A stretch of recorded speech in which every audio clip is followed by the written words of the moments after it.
Welcome to the Future of Ground Transportation podcast, where we discuss the exciting innovations that lie ahead for organizational ground transportation.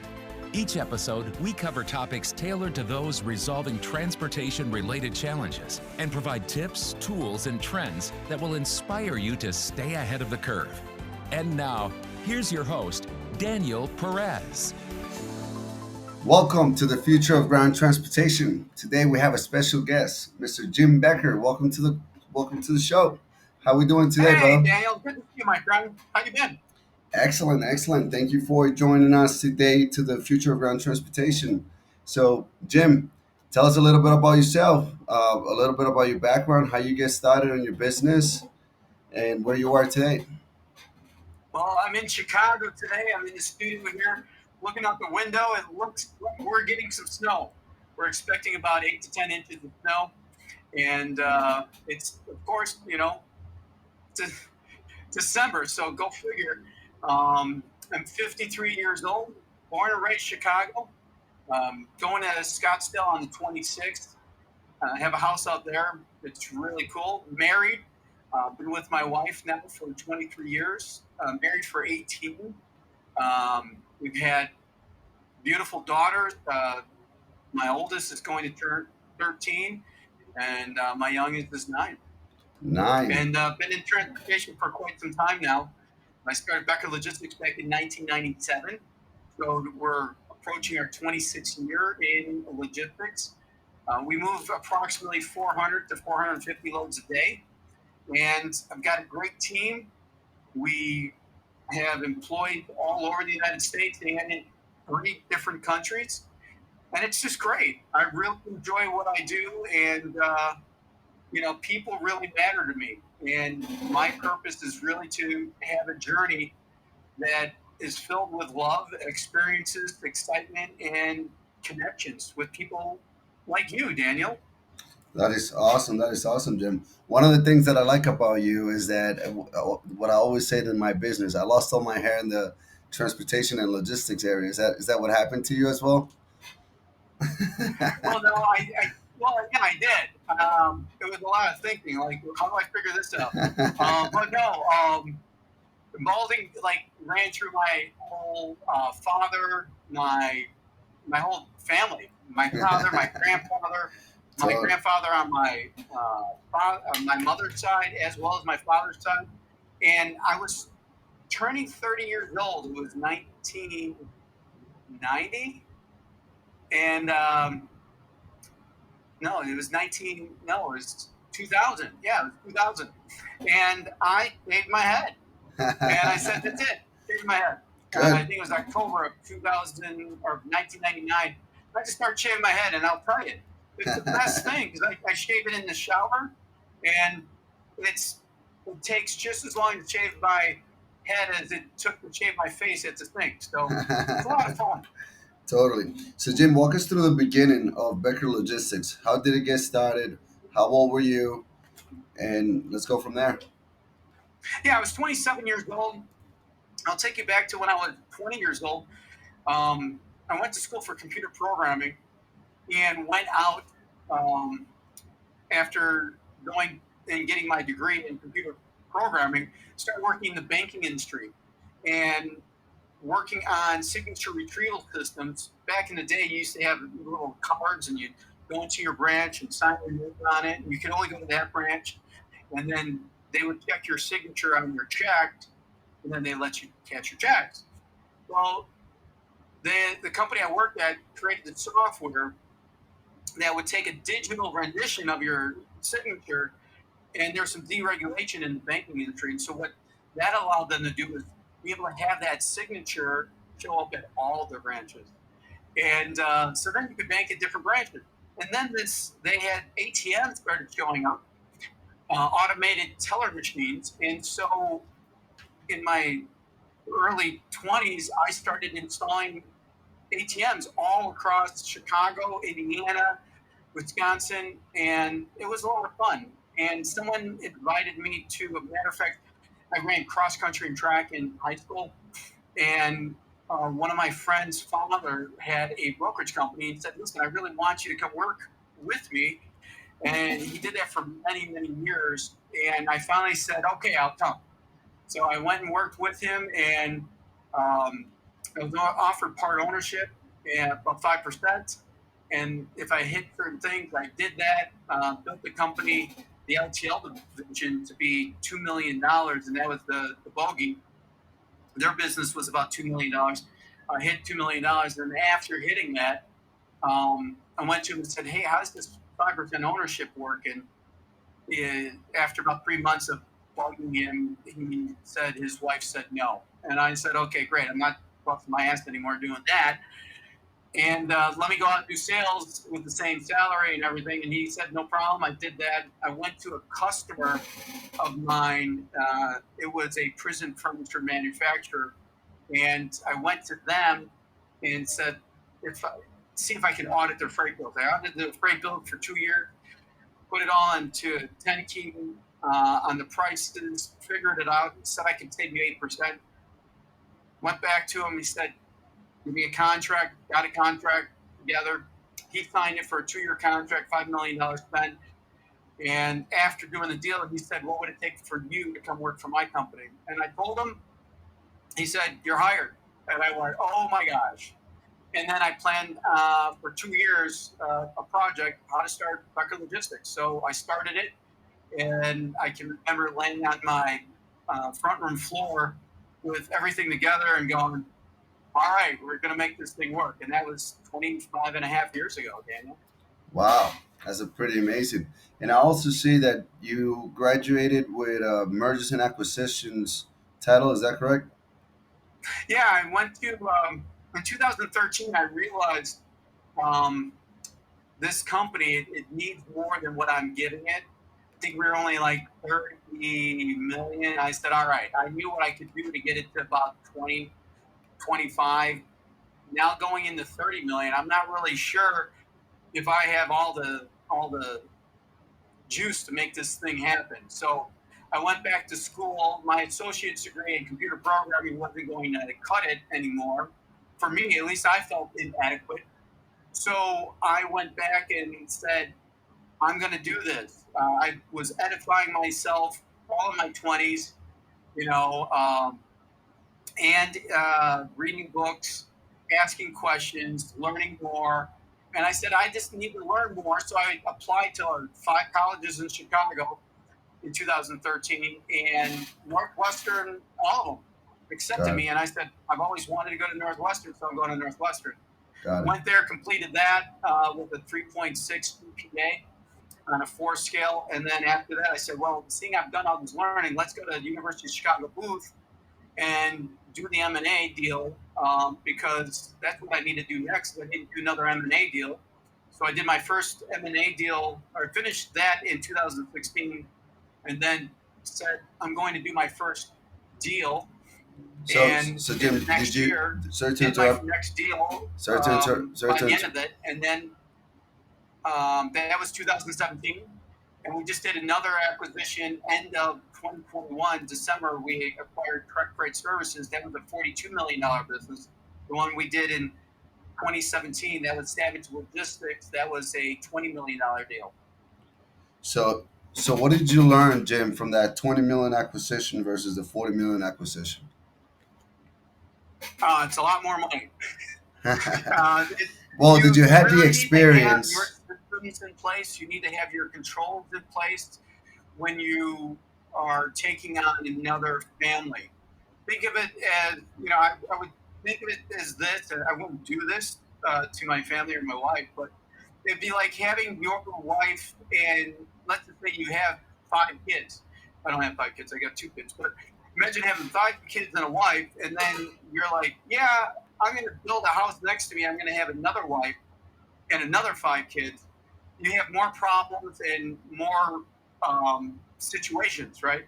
So you really have to have your house in order, have processes, have control, so that you know what's going on, so you can add on or exponentially grow. So if you can organically grow, then you can grow through acquisition too, because those same things that help you grow organically will help you when you acquire someone. You're going through that acquisition growth. So you really have to make sure that you have all your systems in place, it's working like a manufacturing line, and then you're managing by exception. Um, but you really have to have processes down. So I don't know if you have your black belt, if you're Six Sigma, if you have your PMP, these type of certificates will really give you the knowledge to really take on something like an acquisition. Got it. Thank you. So, what is your role, Jim, as a CEO for Becker Logistics today? Well, I'm the chairman of the board. We do have a board. The board really depicts what we're going to be doing. I bring things as a visionary. So I am the visionary of the company. I have to set the vision, and I have to really see if there's something that is going to be in our way. So I have to predict what the future is going to be, looking out. And you have to be able to look out. I used to look out 3 months, and it used to be 1 month, and then it was 3 months, and then 6 months. Now I'm really in the area of 6 months to a year, and then my executive team, they're really more on that month to 3 months, and then my managers are really on month over month. So they're looking at that from a weekly to a monthly, and then the employees are looking at a daily.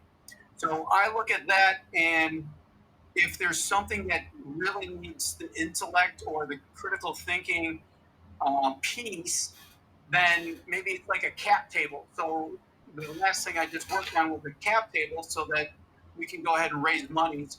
So I took that on because everybody else is busy working in the business while I'm working on the business. And I've been working on the business now for about 10 years. We've got a great management team, great executive team. They're handling the business internally. That is awesome. How long did it took you, Jim, to put together this eight-player infrastructure?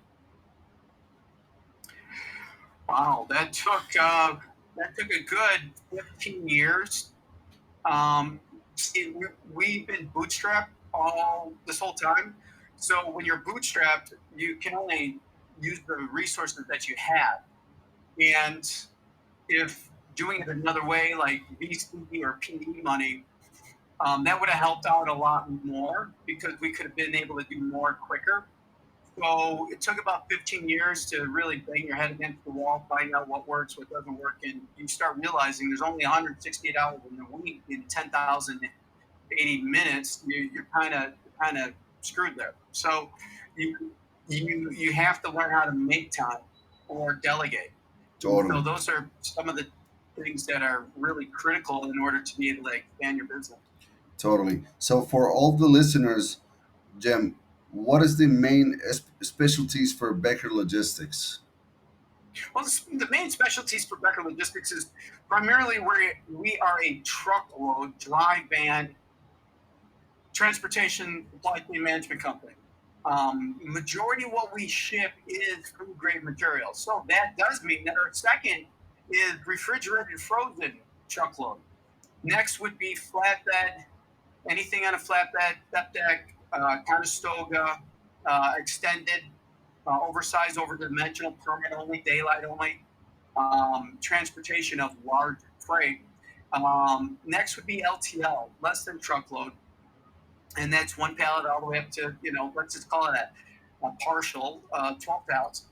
And what our team's able to do is with our software and our technology that we've been writing since 2019 with our TMS or ERP system, we're able to really look at it from a digital standpoint to grow our organization and be able to look at where our freight is and make sure it's getting delivered on time each and every time. Got it, Jim. Thank you. And Jim, who's your typical client?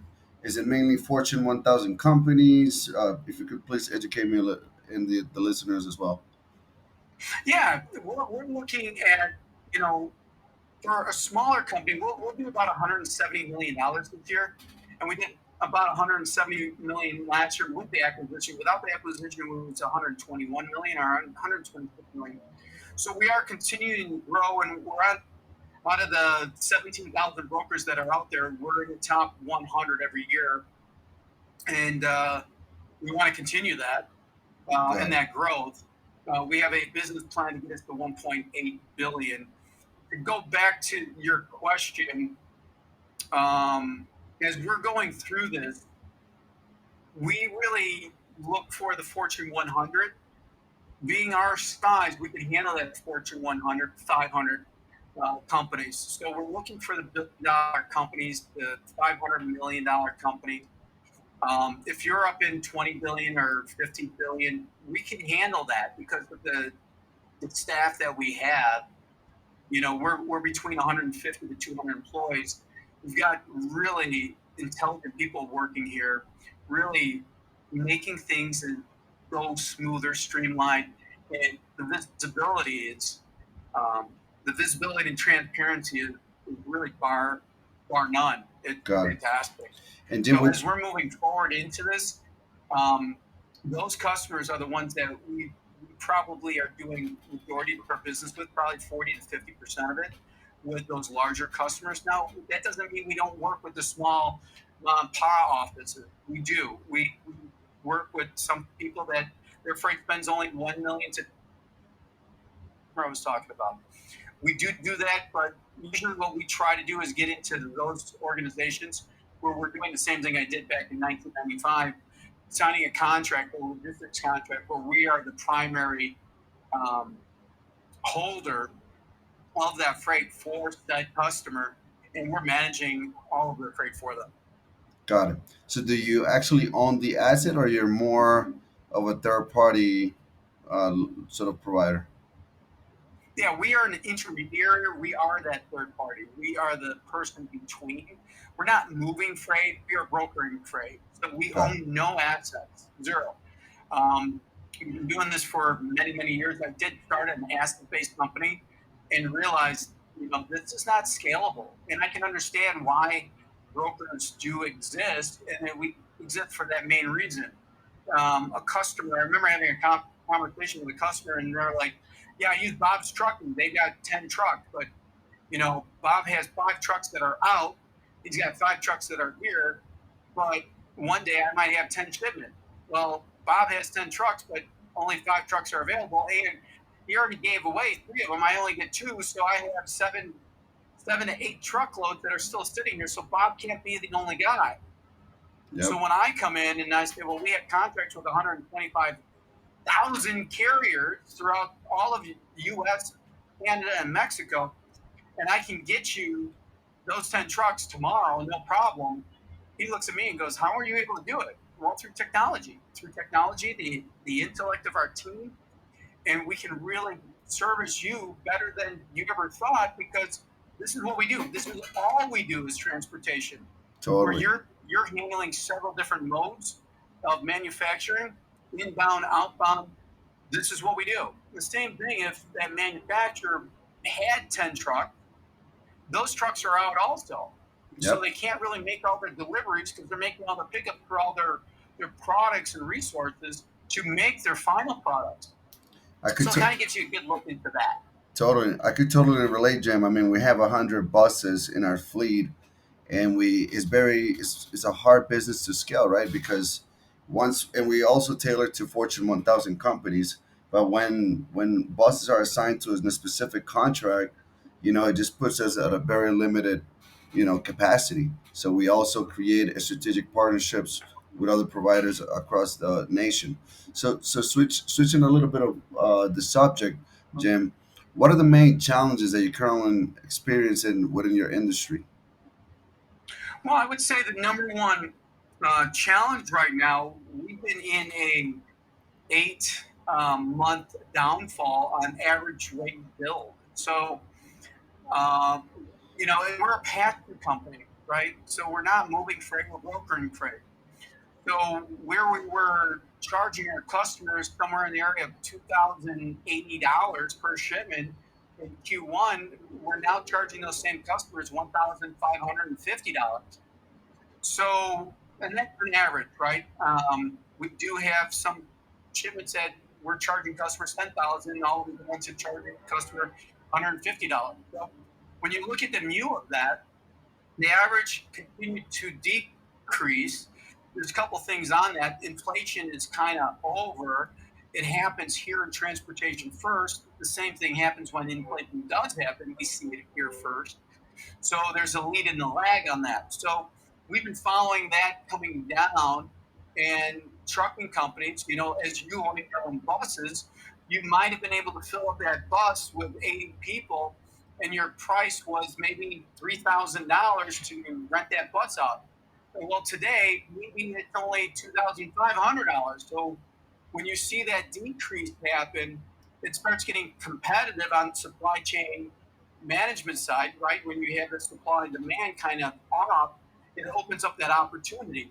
Same thing, we didn't buy 200 buses, you only bought 100 buses because otherwise those other 100 buses might be sitting for 8 months out of the year. You might be able to use them for 4 months out of the year, but do you really want to hold the note on those other 100 buses over that period of time? Totally. What about labor shortage? Are you guys dealing with a lot of labor shortage, or is that really impacting you in your business, or not so much?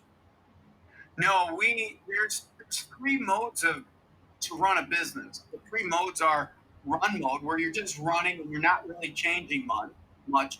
You have growth mode, where you are hiring because you're trying to grow the business. You can also do growth mode through acquisition. So that's another way of doing it. But let's just keep on this model. The third is transformation. So when you're transforming something, like, hey, we have 100 buses, we're going to sell 50 of them, right? We're going to go ahead and lease those out to, maybe our top customers. We're going to become a leasing company, and then the other 50 you're going to manage. So you're basically going into transformation mode because you're doing some other process, and you're making that happen. So that's the transformation part. When you're growing, yeah, you're looking for people. Right now, we're not looking for people. We have all the people we need. The economic conditions that we're in right now, what the Fed's doing with interest rates, bringing it back up to a borrowing rate for the banks of 5%. We're at like four and a quarter right now. So the Fed's going to do probably another half point increase, and then they're going to do another quarter point increase. So that means the next 6 months kind of screwed. So you're basically going to either be flatlining right now, or you're going to be declining just a little bit more as we go forward. Once we get out of that, I'm predicting around July 1st, things will start turning around and we'll be able to hire again and really expand our services to service more customers. Yeah. And Jim, as a visionary, and you played about, and you mentioned about playing what we call in our business, playing the game, the first, like you just like if it was a basketball game, the first half of the game and the second half of the game. So what there's a strategy that I play for the first 6 months, and then the second half of the game is the other 6 months. So for the next 6 months, as a visionary, are you going to be more conservative? Are you going to be going more on the offense to try to grow the business, or are you still more in that transformation mode? No, we're going to be conservative. What we're looking at right now is, what are our processes? How are we doing things? What's not working right now? Where are we lacking? Right? What it's like, this is the time, I call it the winter. Winter is here, right? So we could see that winter was coming in April, and I started preparing myself as a leader by giving up alcohol, right? I've always drank, right? But then COVID happened and I started drinking more. My wife and I were drinking a bottle of wine a day, where before we were only drinking on the weekend. And I really saw that I needed to get myself prepared for winter, because I knew the bottom was going to hit around September, October. It didn't hit September, October. Well, no, it did hit, but the bottom still continued, and it continued till November and December. And either the bottom is here already from that average rate coming down. We may have one more dip, from 1550 down to 1450, maybe, but I don't think so. I think it should stay here. About 80% of me says it will stay at around 1550, 1580. I think it's at 1580 to be exact right now for um, November and December. I don't think it's going to go down anymore. But once again, we're brokering freight, so there's the supply and demand, and there's going to be a point in time that the rates are there. I think we're here, that they're so low that they can't go down anymore. So I believe that right now is the time not to grow, not to extend yourself, not to do an acquisition. We were going to do another acquisition this year or two, and then if we did one this year, we're going to do another one next year. But my ego, I had to say, no, no, no, no. Let's be honest. We don't really want to take on another family right now. We want to take care of our own family. And if we can't take care of our own family, why take on another family? So right now is the time to really look at your processes. What are you working on? How can you streamline that? What's not working for you anymore? What do you have to transform so that you're prepared for the spring when the spring does come? Because winter is here. Spring won't come until July 1st. And I know that kind of off on the seasons. I hope we only go. I hope winter ends in March, right? It should end in February, really, but I really see it going all the way into June. Totally, totally. So switching a little bit of subjects with innovation and future, where do you see the your business in the next 10, 20 years, incorporating autonomous vehicles? Now we have Uber Freight as well, and all these different technologies and smart vehicles, flying vehicles. Where do you see this in the next 5 to 10 years impacting or improving your business? Well, I mean, being a Tesla owner, I can tell you that my car, my Model S Plaid, drives me from point A to point B without me really touching the wheel. Other than if I'm on an hour long drive, I'm probably touching the wheel 2 to 5 minutes, 5 minutes at the most. It's making the turn and it's getting me where I need to be. So if that technology is here right now for the average consumer, I would say that you're going to start seeing some of the trucking companies getting the same technology. It's going to be probably by 2025, but it's going to be minimal. I mean, just look at what the NFL just did, signing a 7-year contract with Google and YouTube for NFL Sunday. So that's a $2 billion deal that DirecTV had for 1.5 billion, and they had that contract for 7 years at 1.5 billion, and they were losing $500 million on that deal. So that's a lot of money. So Google and YouTube will come up with a better business plan where they will be able to capitalize on that and make more money, absolutely, and get more subscriptions and viewers. So you're going to start seeing the regular channel 2, 5, 7 really, and 32 really fall away from the old way of sending signals. You're going to see everything go online. Well, you're going to see the same thing happen in transportation where these autonomous trucks are taking over. And AI and RPA are really taking care of moving freight. Our software, we're set up to, by next year, our goal is to get 20% of our freight moved autonomously with RPAs and AI here in the office. So our people aren't moving all of it, so that the software can handle some of these processes a lot quicker. I don't think we'll ever have to get rid of all of our employees and everything's autonomous. No, it's not going to happen. There's going to be a period of time, maybe over the next 20, 30 years, where that might happen. But I'll be an old man by then, and the old people's going to be going, "Oh, that's kind of cool." Yep. But it's going to be slower than sooner. I think we're going to see maybe 5% of freight is probably moved with autonomous trucks, but there'll still be somebody in there. With Yeah. 80,000 pounds gross weight driving around on the highway, I think they need to get the consumers set up first with a regular car that's not really going to kill a whole bunch of people, where a semi truck, 80,000 pounds, could kill hundreds of people. Yep, totally agree. What about clean energy, electrical vehicles? Where do you see sort of the future with electrical vehicles and trucks in the next 3 to 5 years, too? If it's not next year, you're going to see one of the regular car manufacturers go out of business next year in 2023. So, I'm pretty sure it's next year. I'm not going to say which one I think it is, but you're going to see these car companies go out of business. they're so far behind that they're missing out, and they have to either change or they're going to be gone. That's what's going to happen. Totally. It's just that's the big change I see that's going to happen. You're going to see a lot more Teslas out on the road, and they're going to make it more affordable for the average person and get in there quickly.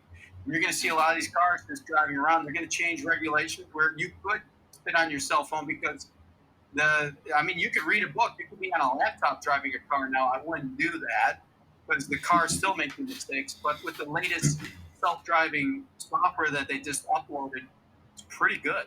Totally hear you. And that's one of the biggest obstacles in our business too that we see in the next 10 years, where again we provide chauffeur services and bus services.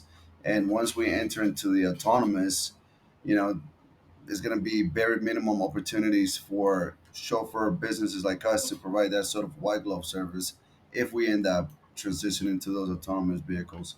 But to sort of conclude our episode today, Jim, what is your favorite business book, and what is the best single advice you have ever gotten? Ooh,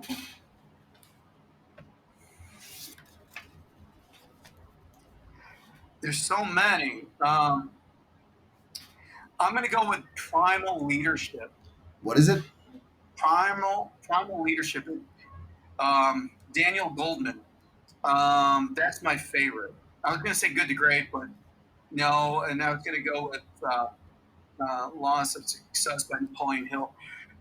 There's so many, but I would say Primal Leadership.